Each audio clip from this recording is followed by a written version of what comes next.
Yo yo les gâtiers, c'est MHD en compagnie de Ata pour l'émission. C'est le moment, restez branchés. Ah, c'est plus qu'un pote, c'est devenu un frère. Quand je marche avec lui, plus rien ne m'effraie. On a vécu des choses qu'on peut pas citer. Entre nous, pas de langue de bois, pas de secret. On n'a pas changé, les années sont passées. Certains nous ont lâchés. On s'est promis d'être soudés jusqu'au bout. Tu l'as choisi, vous deux, c'est l'amour fou. Tu connais sa famille, elle connaît la tienne. Dans les moments durs, elle partage ta peine. N'aie pas d'inquiétude, t'es sa première et dernière. Accroche-toi, le bonheur t'appelle. Ce soir, c'est ton jour, la noce fait démarrer. On est tous dans la foule, tout le monde est présent. Personne ne veut rater ça, des petits au grand. La famille au complet, je vois le bonheur dans vos yeux. Nul ne pourra le retirer. Ce moment restera gravé dans ma tête. Des souvenirs qu'on pourra se partager. Mon ami, à quel état? Mon ami, à quel état? Mon ami, à quel état? Mon ami, à quel état? Vous passez des rires aux larmes. La première naissance, la vie de famille se construit. Elle t'a donné sa confiance. Forcément, il y a des hauts et des bas. C'est qu'une étape à franchir, cousine, tu sais. N'écoute pas les gens, tous les hommes sont pas pareils. C'est qu'une légende. Si tu l'aimes, c'est réciproque. Je le connais par cœur, c'est quand même mon pote. Je vois son sourire quand il passe la bague au doigt. Ça me fait plaisir, ça me fait rêver. Tout le quartier s'est déplacé pour toi. Ton histoire ne fait que commencer. Ce soir, c'est ton jour. La noce fait démarrer. On est tous dans la foule. Tout le monde est présent. Personne ne veut rater ça. Des petits au grand. La famille au complet, je vois le bonheur dans vos yeux, nul ne pourra le retirer. Ce moment restera gravé dans ma tête, des souvenirs qu'on pourra se partager. MHD, bonjour et merci de nous rejoindre dans C'est le moment sur BBC Afrique. C'est un grand plaisir de t'avoir aujourd'hui dans cette émission. Alors, je vais tout de suite commencer par une de tes chansons qui, à mon sens, est mon coup de cœur du moment, c'est Akaleta. Qu'est-ce que tu racontes dans cette chanson pour nos auditeurs, les cousines et les cousins de C'est le moment sur BBC Afrique? Alors Akelenta, c'est un morceau que j'ai écrit pour l'album.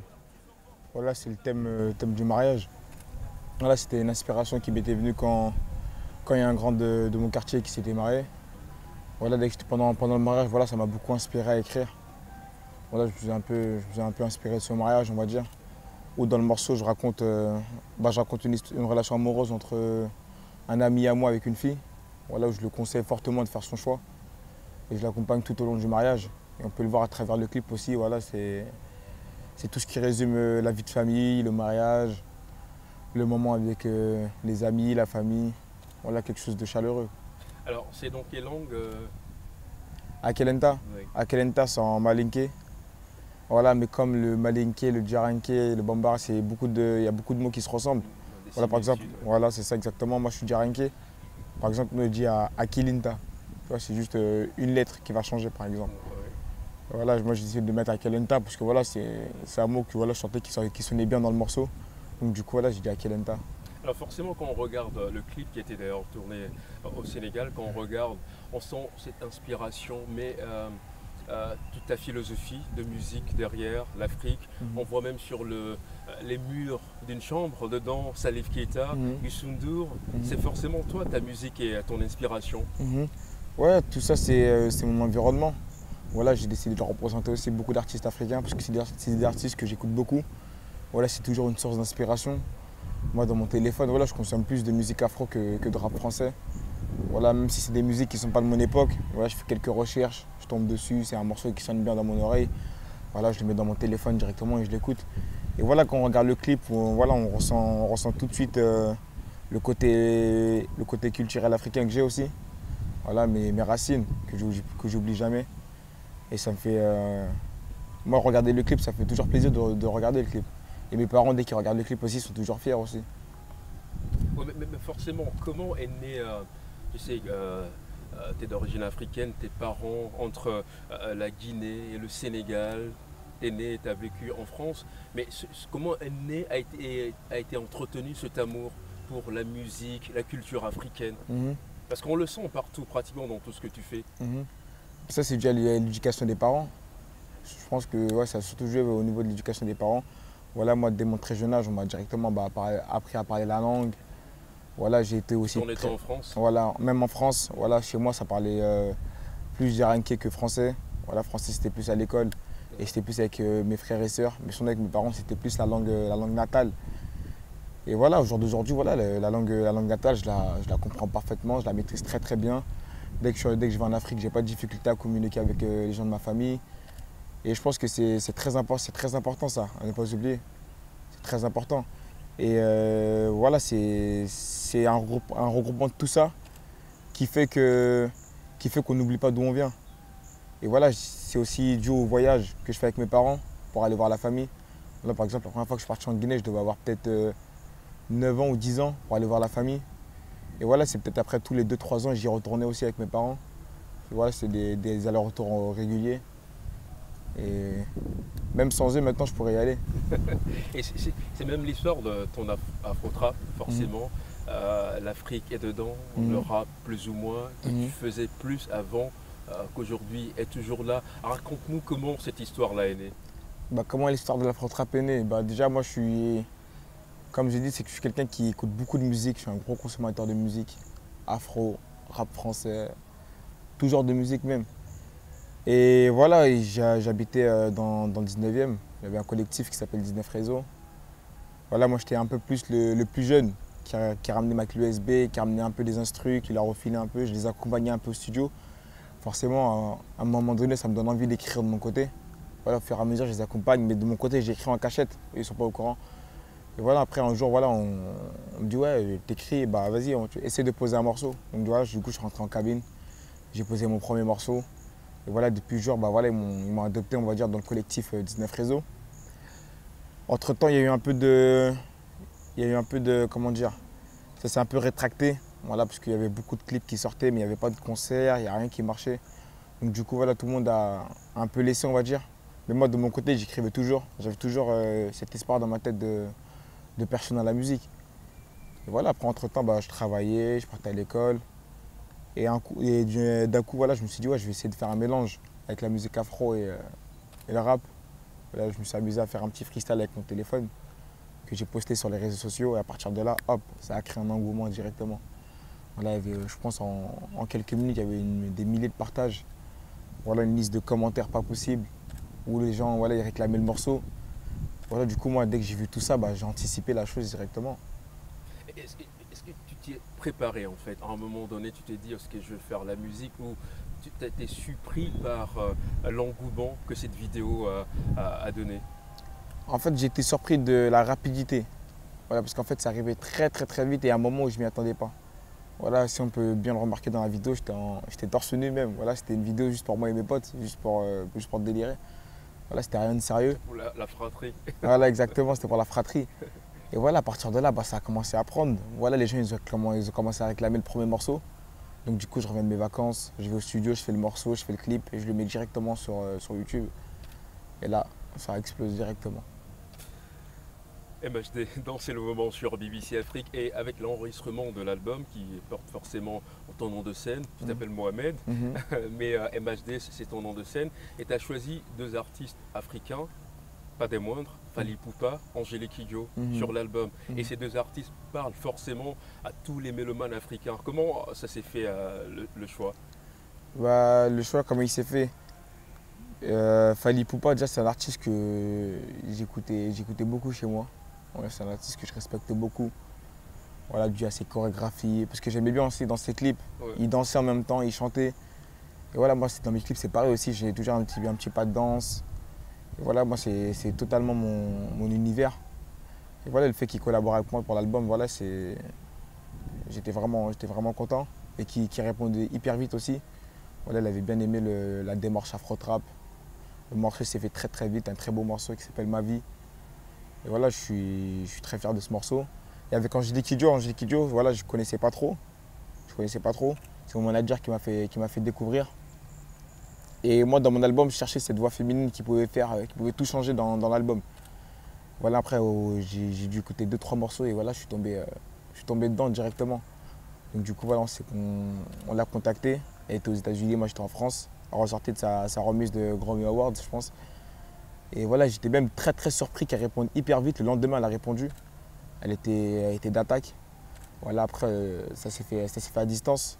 Mais le morceau, il est magnifique quand même. Forcément magnifique. Ouais. Et avec Angélique Kidjo, toutes les fois, il y a aussi Roger Mila. Cette chanson, Mais forcément, Roger Milla, c'est une légende du football, je ne dirais pas qu'africaine, mais c'est une légende du football mondial. Comment ça s'est fait pour Roger Milla? Alors comment ça s'est fait pour Roger Milla? Déjà moi je suis un grand fan de foot. Un grand fan de foot. En fait moi quand j'étais petit c'était quoi? Soit la musique, soit le foot. Voilà, c'était mes... quoi? Milieu gauche. Milieu gauche. Milieu gauche, je suis droitier. J'aimais bien être à gauche pour enrouler mes frappes en lucarne opposée. Et voilà, moi, c'était mes deux passions, la musique et le foot. J'aimais bien jouer au foot avec mes amis. Par exemple, tous les dimanches, on partait dans un stade qui est à côté de chez nous, qui s'appelle le Stade Payron. On partait faire des matchs 11 contre 11 sur un grand terrain entre nous, voilà, histoire de se défouler un peu. Et le morceau Roger Milla, c'est en faisant des recherches aussi sur YouTube. Voilà, j'aimais bien regarder les célébrations, parce que moi j'aime bien tout ce qui est danse après les buts. Là, je regarde les célébrations et je tombe sur une vidéo de Roger Milla. Ça m'a tout de suite inspiré, je suis parti regarder un peu son histoire. J'ai vu qu'en fait c'était une grosse icône du football. Et voilà, après j'ai essayé d'assimiler les deux, le petit pas de danse qu'il faisait après chaque but. Ouais. Et ça me donnait l'occasion aussi de représenter une grande icône africaine aussi. Voilà, comme moi j'aime bien représenter l'Afrique dans tous mes morceaux. Voilà, ça m'a donné aussi l'occasion de représenter une grande icône du foot africain et mondial aussi. Parce que forcément, je me suis dit, on voit à ton âge, et quand Roger Milla a été au sommet de son art, la dernière Coupe du Monde qu'il avait jouée, c'était en 1994 aux États-Unis, et je me suis dit, mais comment est-ce que entre cette génération-là, que tu n'as pas forcément connue, mais peut-être à travers Internet aujourd'hui, il y a des vidéos qui t'inspirent à ce point? Ouais, comme vous avez dit, sa dernière Coupe du Monde, c'était en 1994. Oui, forcément, et moi, je suis né en 1994, donc c'est impossible que je tombe sur un match à lui. Oui. Voilà, c'est toujours en faisant des recherches. Toujours en faisant des recherches. Moi, je suis quelqu'un de... Je suis actif sur les réseaux, sur tout ce qui est Wikipédia, tout ça. J'aime bien rechercher. Et même les seuls films que je regarde, généralement, c'est des films biopiques où je m'inspire d'histoires réelles. Et c'est ce qui m'inspire beaucoup. MHD, donc c'est le moment sur BBC Afrique. On le reçoit aujourd'hui pour vous. Alors, quand le Real devait dévoiler son maillot, parce qu'on parlait tout à l'heure de foot, tout ça, devait dévoiler leur maillot, le choix s'est porté sur toi. Comment ça s'est passé? On a vu cet aspect public plus ou moins, mais comment ça s'est passé pour que le choix se porte sur toi? Et comment tu l'as vécu d'ailleurs, toi amateur de foot? Même au jour d'aujourd'hui, je ne le réalise pas encore. Ça, c'est des choses, c'est dur à réaliser. Je me dis qu'il y a 7 mois, je livrais des pizzas et que maintenant, aujourd'hui, là, je me retrouve à faire la pub pour le Real Madrid, pour le nouveau maillot. C'est quelque chose de fou que je vis. Même moi, j'ai du mal à réaliser tout ce que je vis en ce moment. Et la pub avec le Real Madrid, dès qu'on m'a fait la demande, j'ai été surpris. Hein. Comme tout le monde, j'étais hyper surpris. Entendre l'instru de mon morceau sur la pub et moi-même être dans la pub avec le nouveau maillot. Voilà, quand on se dit qu'il y a 6 mois de ça, 7 mois, j'étais livreur de pizza, qu'aujourd'hui maintenant je me retrouve à faire la pub du Real Madrid. Voilà, c'est quelque chose d'incroyable. Et voilà, c'était une belle expérience à vivre, très belle expérience. Et franchement, les retours que j'ai eus sur les réseaux sociaux, franchement, les gens, pour eux, c'était une grande fierté, même des gens qui ne me connaissaient pas en tant qu'artiste, qui ne connaissaient pas l'artiste MHD. Voilà, ils ont juste suivi un peu l'histoire. Voilà, ils ont apprécié. Ils ont apprécié, c'était beau à voir. Alors, il y a 7 mois, comme tu l'as dit, livreur de pizza. Aujourd'hui, tu es le chouchou de toute une génération, que ce soit en France, mais en Afrique francophone partout. On voit des jeunes qui t'adorent bien, qui aiment bien ce que tu fais. C'est déjà parti pour une carrière musicale. Là, c'est décidé, c'est à fond dedans. Ou on est toujours dans est-ce que je décide ou pas? On est à quel niveau actuellement, MHD? Non, pour moi, il n'y a pas de réflexion. Voilà, c'est le public qui demande, moi je donne. Voilà, c'est le public qui demande, moi je donne. C'est eux qui m'ont poussé à faire le premier morceau. C'est eux qui m'ont poussé aussi à faire l'album, qui m'ont poussé à faire des concerts, à faire des shows. Donc voilà, s'ils me poussent encore à faire un deuxième projet, si j'ai la possibilité de le faire, je le ferai avec grand plaisir. Alors, entre le MHD il y a 7 mois, le MHD d'aujourd'hui, de toi à moi et sincèrement, qu'est-ce qui a changé, qu'est-ce qui est resté? Ce qui a changé? Il n'y a rien qui a changé à part que j'ai pris un peu de poids. Mais ça se voit pas. Ça se voit pas bien, mais j'ai pris un peu de poids. Non, franchement, il n'y a rien qui a changé. Toujours la tête sur les épaules. Voilà, je suis même à Paris, hein, je suis toujours le même. Je fréquente toujours les mêmes lieux. Voilà, dès que j'ai pas de concert, je suis toujours au même endroit, toujours au quartier avec mes amis. Et des fois même des passants qui sont choqués de me voir là-bas. Ils me disent ouais, t'es encore au quartier. Je dis ouais, bah, je fais de la musique de mon côté, mais après la musique, je suis toujours chez moi avec mes amis, avec mes frères et sœurs. Et ouais, de mon côté, il n'y a rien qu'à changer, c'est toujours positif. Et, voilà. Avec la famille, les potes, les amis. Toujours avec la famille, les amis, tout. Toujours. Alors Très on a important. parlé de quelques collaborations déjà, Fally Ipupa, Angélique Kidjo. Quel artiste africain tu voudrais avoir prochainement sur une collaboration? Tu rêves de travailler avec MHD? Franchement, si je devais faire une liste, la liste elle serait vraiment longue. Vraiment longue. Par exemple, il y a des artistes comme Salif Keita, Wizkid, l'ancienne génération, la génération de maintenant. Il y a les Wizkid, Fally Ipupa, Awilo Longomba. Franchement, il y a une longue liste. Une longue liste. Même Monique Seka, franchement. Donc tu écoutes la musique de toutes ces personnes que tu as citées, Awilo, Monique Seka, tout ça. Tout. Alors MHD, quelle durée de vie tu donnes à la faux trap?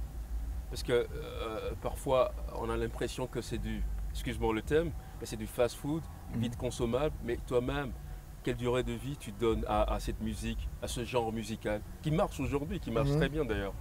Ouais, on pourrait même dire fast-food. Tu vois, on peut dire fast-food. On dit fast-food, mais les gens, ils se lassent pas du fast-food. On dit toujours, ouais, c'est bon, moi je mange, par exemple, je mange plus, par exemple, burger, je sais pas quoi.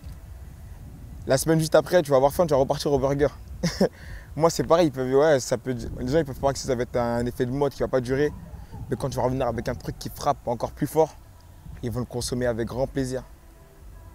Il faut juste faire en sorte de ne pas se répéter à chaque fois.